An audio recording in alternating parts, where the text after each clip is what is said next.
पहले जनवरी में और फिर पिछले महीने हम आपकी भारत यात्रा की प्रतीक्षा कर रहे थे, लेकिन दुर्भाग्यवश दोनों ही बार यात्रा स्थगित करनी पड़ी। हमारी आज की मुलाकात आपकी भारत यात्रा का स्थान नहीं ले सकती है। एक मित्र के नाते मेरा आपसे आग्रह है कि स्थिति सुधरने के बाद आप शीघ्र सपरिवार भारत यात्रा का प्लान करें और हमारा आतिथ्य स्वीकार करें। एक्सेलेंसी, भारत ऑस्ट्रेलिया संबंध विस्तृत होने के साथ साथ गहरे भी हैं और यह गहराई आती है हमारे shared values, shared interest, shared geography और शेयर्ड ऑब्जेक्टिव से। पिछले कुछ वर्षों में हमारे सहयोग और तालमेल में अच्छी गति आई है। यह सौभाग्य की बात है कि हमारे संबंधों की बागडोर का एक छोर आप जैसे सशक्त और विजनरी लीडर के हाथ में है। मेरा मानना है कि भारत और ऑस्ट्रेलिया के संबंधों को और सशक्त करने के लिए ये परफेक्ट समय है, परफेक्ट मौका है। अपनी दोस्ती को और मजबूत बनाने के लिए हमारे पास असीम संभावनाएं हैं। ये संभावनाएं अपने साथ चैलेंजेस भी लाती हैं। चैलेंजेस की किस तरह इस पोटेंशियल को वास्तविकता में ट्रांसलेट किया जाए ताकि दोनों देशों के नागरिकों, बिजनेसेस, एकेडमिक्स, रिसर्चर्स इत्यादि के बीच लिंक्स हो और जो और मजबूत बने। कैसे हमारे संबंध अपने क्षेत्र के लिए और विश्व के लिए एक फैक्टर ऑफ स्टेबिलिटी बने। कैसे हम मिलकर ग्लोबल गुड के लिए कार्य करें, इन सभी पहलुओं पर विचार की आवश्यकता है। एक्सेलेंसी, समकालीन विश्व में देशों की एक दूसरे से अपेक्षाएं और हमारे नागरिकों की हमसे अपेक्षाएं बढ़ गई हैं। डेमोक्रेटिक वैल्यूज को शेयर करने के नाते हम दोनों देशों का कर्तव्य है कि इन अपेक्षाओं पर हम खरे उतरे और इसलिए वैश्विक कल्याण के मूल्य जैसे लोकतंत्र, rule of law, freedom, mutual respect, international institutions का सम्मान और पारदर्शिता आदि को अपहोल्ड करना और प्रोटेक्ट करना हमारी सैक्रेड रिस्पॉन्सिबिलिटी है। यह एक प्रकार से भविष्य के लिए हमारी धरोहर है। आज जब अलग अलग प्रकार से इन वैल्यूज को चैलेंज किया जा रहा है तो हम आपसी संबंधों को मजबूत करके इन्हें सशक्त कर सकते हैं।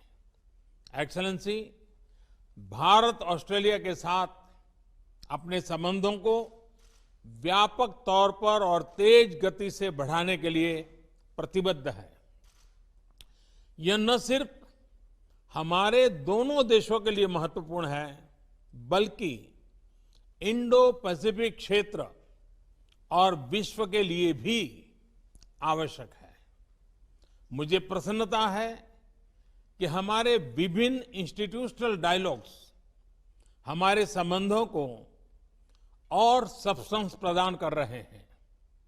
दोनों देशों के बीच निरंतर उच्च स्तरीय एक्सचेंजेस भी हो रहे हैं। व्यापार और निवेश भी बढ़ रहा है। लेकिन मैं ये नहीं कहूंगा कि मैं इस गति से, इस विस्तार से संतुष्ट हूं। जब आप जैसा लीडर हमारे मित्र देश का नेतृत्व कर रहा हो तो हमारे संबंधों में विकास की गति का मापदंड भी एम्बिशियस होना चाहिए। मुझे बहुत प्रसन्नता है कि आज हम अपने द्विपक्षीय संबंधों को कॉम्प्रिहेंसिव स्ट्रेटेजिक पार्टनरशिप के रूप में अपग्रेड कर रहे हैं। वैश्विक महामारी के इस काल में हमारी कॉम्प्रिहेंसिव स्ट्रेटेजिक पार्टनरशिप की भूमिका और महत्वपूर्ण रहेगी। विश्व को इस महामारी के आर्थिक और सामाजिक दुष्प्रभावों से जल्दी निकालने के लिए एक कोऑर्डिनेटेड और कोलैबोरेटिव अप्रोच की आवश्यकता है। हमारी सरकार ने इस क्राइसिस को एक अपॉर्चुनिटी की तरह देखने का निर्णय लिया है। भारत में लगभग सभी क्षेत्रों में व्यापक रिफॉर्म्स की प्रक्रिया शुरू की जा चुकी है। बहुत जल्द ही ग्राउंड लेवल पर इसके परिणाम देखने को मिलेंगे। इस कठिन समय में आपने ऑस्ट्रेलिया में भारतीय समुदाय का और खास तौर पर भारतीय छात्रों का, हमारे स्टूडेंट्स का जिस तरह ध्यान रखा है, उसके लिए मैं विशेष रूप से आपका आभारी हूं। एक्सेलेंसी, मैं इस वर्चुअल समिट के माध्यम से आपसे बात करने के लिए, इस अवसर के लिए मैं फिर से एक बार आभार व्यक्त करता हूं। अब मैं चाहूंगा आपका रिमार्क सुनने के लिए मैं भी उत्सुक हूं। मैं आपको निमंत्रित करता हूं अपनी बात बताने के लिए। Well, thank you, Your Excellency. Namaste. It is tremendous to be able to join with you again, as we have done on quite a number of occasions, but for the first time to do this in this format. And it doesn't surprise me that this is how we would continue to seek to meet in these circumstances, when you were the one who started the hologram, when you were campaigning many years ago. And so if maybe the next time we can have a hologram of Your Excellency here in Australia, and likewise we could have President Jokowi as well, because he similarly used that technology. And with a country as vast as yours, you have always been a pioneer in the area of technology for India, and today is another good example of that. Your Excellency, can I thank you for your leadership, not just within India, but more broadly throughout the G20, the Indo-Pacific, and the stabilising and constructive and very positive role that you have played in these very difficult times. Together with our friends such as Prime Minister Abe, this has been so important in our region, and to provide that steadying and stabilising and wise influence during what is an incredibly difficult time for all of our countries, and we wrestle with those challenges each and every day. Can I also convey our deepest condolences to all of those impacted by Tropical Cyclone Amphan. This is, together with all of the other difficult issues that are being faced, our condolences are with you for that terrible event, and of course the industrial accident at Vizag. These are issues that are unrelated, obviously, to the COVID-19 challenges, but they still come and they still test us, and once again you've proved more than the measure of those tests. Our relationship is exactly as you've said.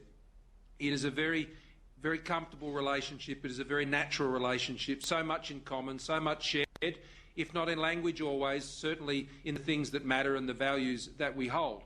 And we both seek to champion those values together in our region, and independently as very proud sovereign nations and very vibrant liberal democracies as well. And I think we hold that flag up very proudly, each of us. But when those flags come together in the way they have now, and have for some time, we're only full of ambition, as you said, for what can be achieved in our relationship. And between us, I have no doubt, and with our excellent foreign ministers and trade ministers and others, defence ministers and others, we can achieve a lot in the years to come. In the Indo-Pacific, we are committed to an open, inclusive, prosperous Indo-Pacific. And India's role in that region, our region, will be critical in the years ahead. The cultural links that we enjoy between our countries are well known. And though I am even more excited about, Your Excellency, is that it's time for our relationship to go broader and to go deeper. And the things we are speaking of today, I greatly regret that we could not do them in person on not just one but two occasions. And I thank you very much for the invitation for Jenny and I to join you in the future. I know she's very much looking forward to it. And so we thank you. She'll be pleased when I tell her tonight, when I get on the phone, that Narendra has invited us again, and she'll be very pleased about that. So we'll look forward to doing that when we can all travel. But I suspect there'll be perhaps some other opportunities where we'll meet. I understand perhaps at the G7 with that going ahead later in the year, and other events as we draw to the close of the year. Today, science and technology, a new special grant round between our two countries for a program that is really joining our scientists together. This is exciting. A joint declaration on a shared vision for maritime cooperation in the Indo-Pacific. We share an ocean, and we share responsibilities for that ocean as well. Its health, its well-being, its security, and the relationship we're forming around those issues in our maritime domain, I think, is the platform for so many other things between our countries. The mutual logistics support arrangement and a defence science and technology implementing arrangement. These are the substantial things that good friends develop together that provide the opportunity for the many other commercial opportunities that come our way. In a time like this, we want to deal very much with friends and trusted partners, and this is a partnership which has stood the test time and again, and is during the course of this current crisis.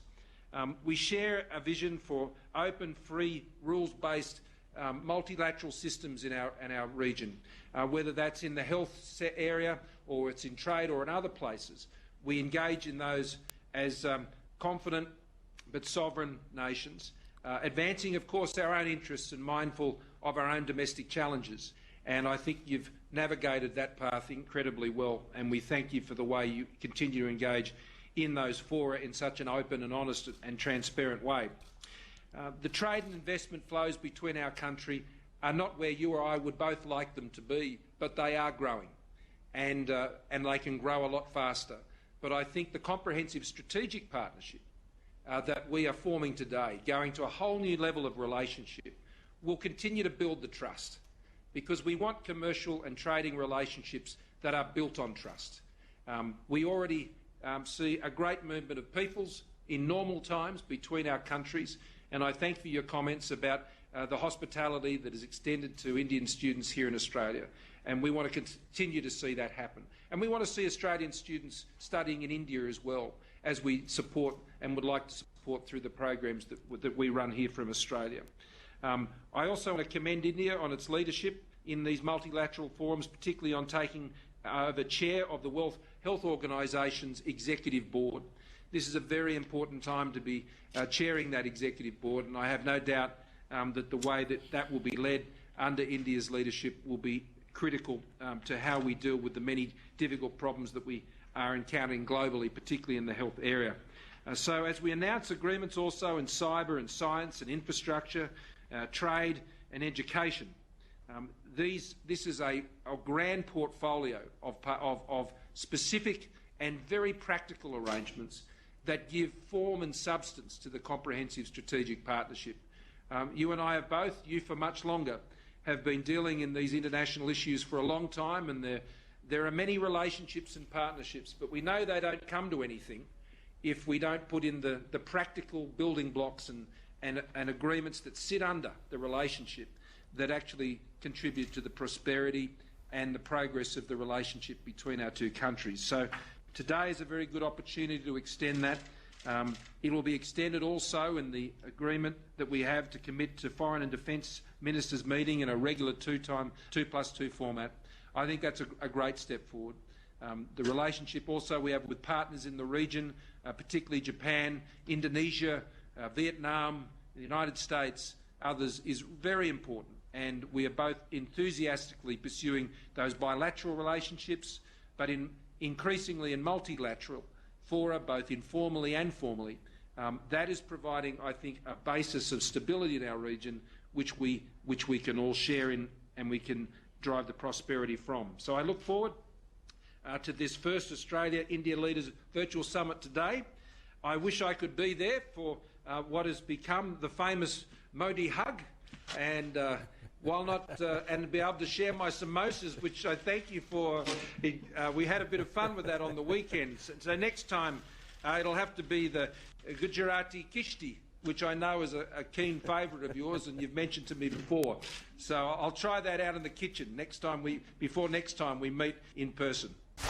Subscribe to Nation Next YouTube channel and press the bell icon to get regular updates from Nation Next. Also like Nation Next Facebook page and follow us on Instagram and Twitter.